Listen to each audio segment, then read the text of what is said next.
32 e o versículo 42. Enquanto você procura, eu quero externar a Deus a minha gratidão por estar aqui. Quero louvar a Deus pela vida dos pastores dessa igreja, pastor Dal, pastor Ari, que Deus te abençoe. Obrigado, feliz por estar aqui. Meu amigo Fernando, que nos fez o convite, Deus te abençoe.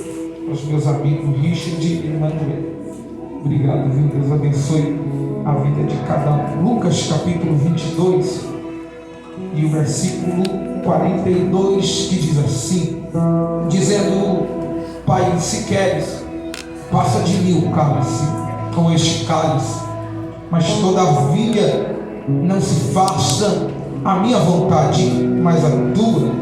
Agora você pula lá para o livro de João, capítulo 16. João 16 e o versículo 33, que diz assim: E tenho dito isso, para que em mim tenhais paz. No mundo tereis aflições, mas tede bom ânimo, eu venci o mundo. Amém? Tome seu assento, por gentileza. O texto de Lucas que nós lemos, ele é um texto bastante conhecido. A Bíblia vai dizer a respeito de um momento de oração de Jesus. Só que nós conhecemos que toda história ela tem o seu começo, tem o seu meio e ela tem o seu fim. Lucas mesmo escreve no seu capítulo 1 que teria que vir alguém antes de Jesus para preparar o caminho ao ponto de Deus ouvir a oração de Zacarias. Só que aí, em meio a tudo isso, Deus ele cria um propósito para a humanidade. Qual é o propósito de Deus? A gente ouviu já através de João também dizendo que Deus daria, que Deus deu o seu Filho único para morrer por todo aquele que nele crê, para que não pereça, porém tenha a vida eterna. Só que a Bíblia vai dizer que há um propósito de Deus entregar o seu Filho Jesus. Só que Deus também precisa interferir em algumas coisas para colocar o propósito dele em prática. Por quê? Porque a Bíblia vai dizer que agora Zacarias e Isabel estão velho, e Deus ouve a oração de Zacarias dizendo: olha, a tua mulher Isabel dará luz a um filho, porás o nome de João. Esse será quem vai preparar o caminho. Nós conhecemos a história. Talvez tu conheça até mesmo de Bíblia mais que eu. A Bíblia diz: João agora vai vir através de Isabel. A Bíblia diz que passa alguns dias, Deus visita também Maria. Deus acha graça em Maria, e Maria vai gerar o propósito de Deus, que é o menino Jesus. Só que entenda uma coisa: Jesus agora, o seu nascimento vai ser diferente. Por quê? Porque a Bíblia diz que quando o menino nasce, Herodes coloca um desejo no coração, e o desejo de Herodes é este: matar o menino Jesus. Porque entenda isso, para cada propósito de Deus, o diabo também tem um plano. Só que deixa eu dizer algo para alguém aqui: você nunca vai ver diante da Bíblia o plano do diabo vencendo o propósito de Deus. Não, porque a Bíblia diz que Jesus nasce, ou seja, Jesus, além de ser um propósito para a humanidade, Jesus ele é a promessa de Deus para a casa de José e Maria. Só que agora o diabo, através de Herodes, vai querer matar o menino. Só que enquanto o diabo procura matar, a Bíblia vai dizer que o anjo aparece para José e Maria, dizendo: olha, pega o menino, volte para o Egito, porque tem alguém procurando matar o menino. Só que vai dizer a Bíblia que Jesus não era alguém para ficar escondido, não. Jesus era alguém para aparecer, Fernando, diante do povo da humanidade, porque seria o menino que trazia alegria para o povo. Só que a Bíblia vai dizer que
Bíblia vai dizer que ele vai ensinar os doutores a ler ao ponto de começar a trazer a atenção dele para o povo. Alguém começa a admirar o menino Jesus de tanto conhecimento. Só que aí a Bíblia diz que vai passar tempo e anos. Agora João, a Bíblia vai dizer que ele está no deserto, ao ponto da Bíblia dizer que João está pregando, e a palavra é essa: arrependei-vos, raça de vinho, porque eu vos batizo com água para o arrependimento, mas com ele de vós vem um, e esse vos batizará com fogo e Espírito Santo. Eita! Aí nós conhecemos a história. João está lá batizando, aí a Bíblia vai dizer que Jesus vai se apresentar também no meio do povo. Só que algo me chama atenção, por quê?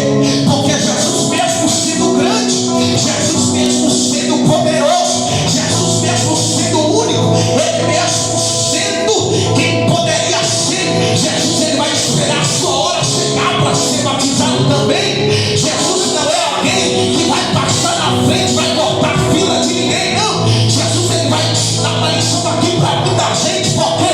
Porque o propósito tem a hora certa para se cumprir, tem o tempo certo para se cumprir. Ele propósito, até debaixo de oração, tem o seu tempo determinado para todas as coisas. Então pega essa palavra aqui, não queira adiantar o tempo de Deus para coisa outra, não. Espera a sua hora, o seu momento, e tudo vai dar certo. Aí a Bíblia diz, Jesus espera a sua hora. Deus diz que ele é batizado por João, ao ponto da Bíblia dizer que o céu se abre e Deus ecoa a sua voz e diz: eis aí meu filho amado, a quem eu amo, ou a quem eu me comprazo. O texto vai dizer que agora uma pomba simbolizando o Espírito Santo repouse sobre ele. A Bíblia vai dizer que agora em espírito Jesus é levado para o deserto. Só que o interessante é que o diabo vai atentar Jesus por 3 vezes. E o texto vai dizer que o diabo se apresenta. E sabe o que é interessante? É que a Bíblia vai dizer que Jesus ele veio no propósito de 40 dias, 40 noites de jejum e oração. E uma coisa que o diabo gosta de tentar destruir é propósito, meu glória. Só que a Bíblia vai dizer que o diabo vem, ele vem olhando para Jesus, dele, se tu és Filho de Deus, transforma essa pedra em pão. Aí Jesus vai olhar e vai dizer: não, nem só de pão viverá o homem. Aí parece que eu vejo o diabo com Jesus, o diabo dizendo: o que é que tu vai viver? Aí Jesus diz: não só de pão, mas de toda a palavra que sai da boca de Deus. Aí alguém vai dizer: prova que alguém vive de palavra, provo. Aí a Bíblia diz que o centurião de Cafarnaum chega até ele e diz: não precisa o Senhor ir na minha casa, não, só uma palavra sua já é o suficiente. Aí a Bíblia vai dizer que a palavra de Deus, ou a palavra dele, ela não pode atrás vazia. Então eu tenho a palavra de Deus para alguém aqui. Se o diabo achou que iria derrubar alguém, Deus está dizendo: a minha palavra vai te fazer permanecer de pé. Você pode levantar a sua mão no volume todo, dá glória para Deus aí. Não sendo o suficiente, o diabo vai tentar de novo. Mas olha, tu faz o seguinte: pula daqui, porque se tu és Filho de Deus mesmo, ele vai enviar a luz ao seu favor. Aí Jesus de novo: não atentarás o Senhor teu Deus. Aí nós conhecemos o diabo pela 3ª vez. Vai tentar de novo, dizendo: faz o seguinte, se prostra diante de mim e me adora, porque eu te dou tudo que eu tenho.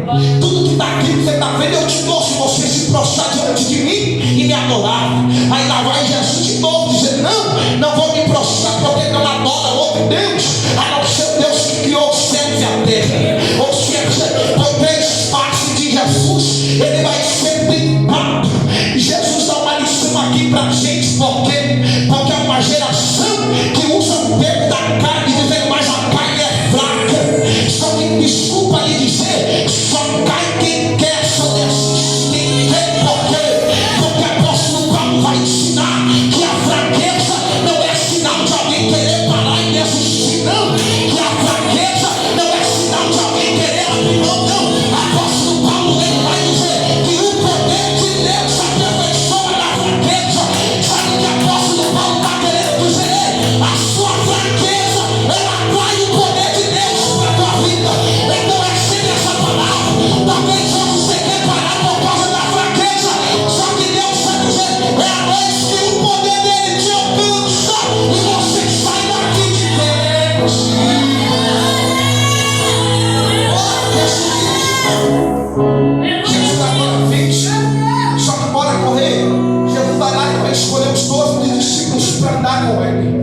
O texto diz, Jesus escolhendo os 12 discípulos. Algo me chama a atenção. Por quê? Porque no capítulo 5 de Lucas, a Bíblia vai dizer, Jesus agora vai escolher Pedro. Só que no capítulo 4 o texto vai dizer que Pedro vai passar a noite pescando, e Jesus passa a noite dentro da casa de Pedro. Por quê? Porque Pedro tinha um problema dentro de casa. Qual era o problema de Pedro? A sua sogra estava enferma e não tinha como ser curada. Capítulo 4, alguns versículos adiante, Jesus cura a sogra de Pedro. E pela manhã, no capítulo 5, Jesus chega na beira da praia. E qual é a palavra? Pedro faz o seguinte: para de lavar rede e lança-te ao alto mar. E lá vai Jesus provar para o diabo o que o diabo falou com ele no deserto. Por quê? Porque Pedro vai dizer: mestre, nós pescamos a noite inteira e não pegamos nada. Aí parece que eu vejo Jesus olhando e dizendo: diabo, escuta isso daqui agora que vai sair da boca de Pedro. Aí Pedro olha e diz: mas mestre, sobre a tua palavra eu vou lançar a rede. Ou seja, tem alguém que no momento pode até estar ruim, mas a palavra dele surge um efeito. Tem alguém que no momento pode até estar difícil, mas a palavra dele surge um efeito. Tu conhece a melhor pesca? Pedro veio através da palavra. Só que bora, Jesus vai escolher os 12 para ganhar tempo e concluir e chegar onde eu quero, que é diz. Jesus agora, ele é alguém que vai ser conhecido como o homem dos milagres. A um ponto de nós usarmos o termo conhecido no meio cristão, que aonde Jesus está, alguma coisa acontece. Ou seja, aonde Jesus está, quem é cego vê, quem é coxo anda, quem é mudo fala. Jesus sempre opera milagre. A um ponto de nós olharmos na Bíblia tantos milagres que Jesus ele fez. Só que aí a Bíblia vai dizer que chega um período no ministério de Jesus que Jesus agora não vai fazer mais milagre. Por que é que Jesus não vai fazer milagre? Não é porque ele não quer, não. É porque Jesus está vendo que nem todo mundo que o segue, segue pelo que ele é. Jesus está vendo que tem alguém que só segue por aquilo que ele pode dar. Porque repare que de 10 leprosos que Jesus cura, somente um volta para agradecer. Porque tem pessoa, né, que é assim. Pastor, tem pessoa que é assim. Por quê? Porque só segue ele até receber. Depois que recebe e sai fora, não volta mais para agradecer. Só que tem alguém Fernando que é diferente. Por quê? Porque mesmo recebendo, ele é grato. Por quê? Porque ele sabe que se depois precisar, ele está do lado de quem pode dar. Ele sabe que depois que precisa, ele está do lado de quem pode pedir e ele vai ver. Aí Jesus está vendo que a ingratidão está entrando no coração das pessoas. Jesus se assenta com os discípulos. E o diálogo de Jesus agora é esse: olha, a partir de hoje eu não curo mais. Quem vai curar agora são vocês. Quem vai fazer milagre agora são vocês. Aí sabe qual é o problema da nossa geração? É que a nossa geração já não vive mais milagre por causa de não, Jesus não tem para fazer, não. É porque tem alguém que já não tem fé mais para alcançar milagre. Por quê? Porque a gente se baseia tanto em Lucas capítulo 1 e versículo 37 dizendo: pois para Deus nada é impossível. Nós só fica jogando para Deus, jogando. É só Deus que tem que fazer, é só Deus. Só que a Bíblia vai dizer que tudo é possível ao que crê. Ou seja, não adianta o impossível estar na mão de Deus. Se Deus ainda não pode fazer, se você não crê, porque a Bíblia é bem clara em dizer que sem fé é impossível agradar a Deus. Aí Jesus ele olha para os discípulos e diz: não, mas a gente não pode, mestre. Eu não vou poder curar os enfermos. Eu não vou poder fazer o que o Senhor fez com Lázaro.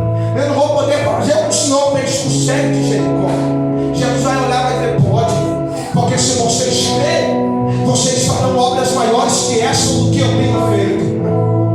Era mais ou menos Jesus dizendo: se você crê, coloca a mão nos enfermos, os enfermos são curados.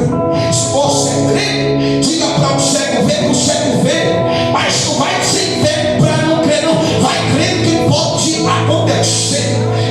texto diz, Jesus vai mudar o roteiro, porque Jesus ele é bem simples, sempre em suas palavras dizer, eu não vim para fazer a minha vontade, mas eu vim para fazer a vontade do Pai que me enviou. Ou seja, Jesus estava debaixo de uma direção, só que aí o texto vai dizer que a direção que Jesus ele toma agora é outra, porque Jesus agora não vai curar mais, Jesus não vai fazer a reunião e vai dizer, traga os enfermos, não. A reunião que Jesus faz, ou seja, o culto que Jesus faz agora é um culto voltado às coisas do reino, ou seja, as coisas espirituais.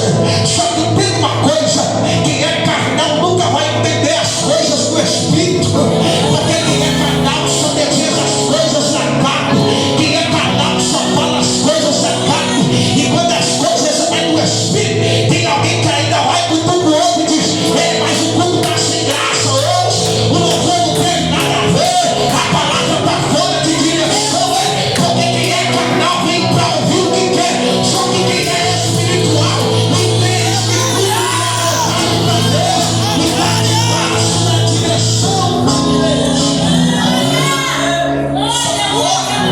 O texto diz que Jesus vai pregar, e sabe o que é engraçado?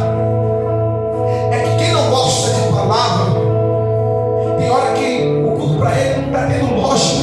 Por quê?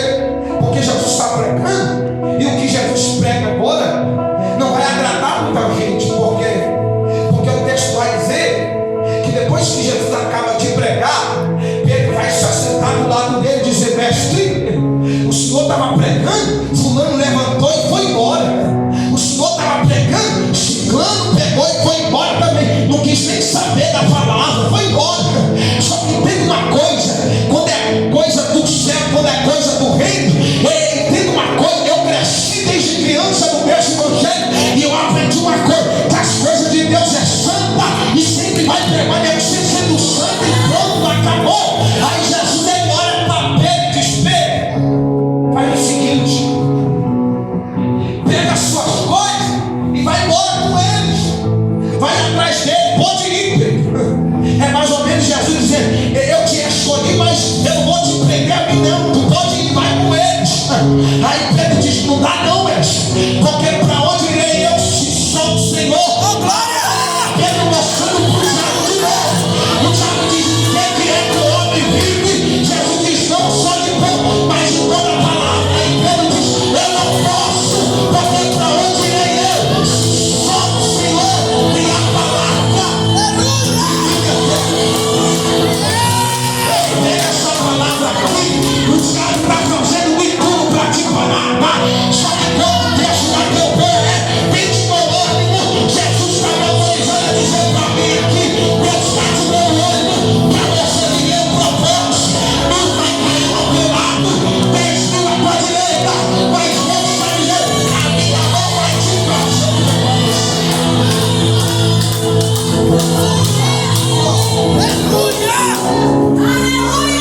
A Bíblia vai dizer, Pedro diz, medalha no poço.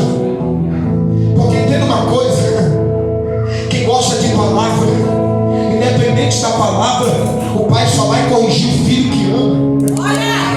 Ou seja, independente da palavra, porque tem dias que é preciso Deus carregar no colo dele, tem dia que é preciso Deus estar carinho. Só que, sabe, aquelas crianças mimadas, quando o pai e a mãe me matando, e na hora de corrigir, o filho faz birra ao ponto de o pai querer acariciar de novo. Só que Deus não, Deus carrega, mas na hora de bater, Deus também sabe como bate.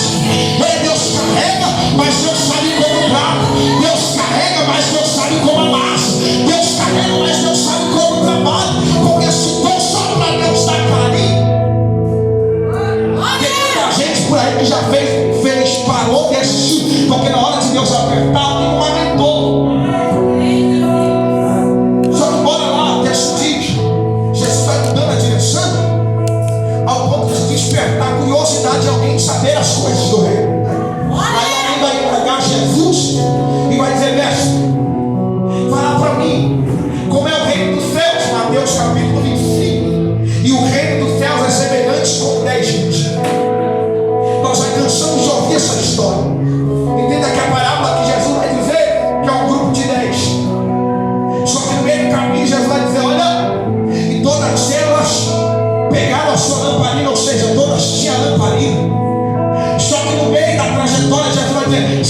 chamou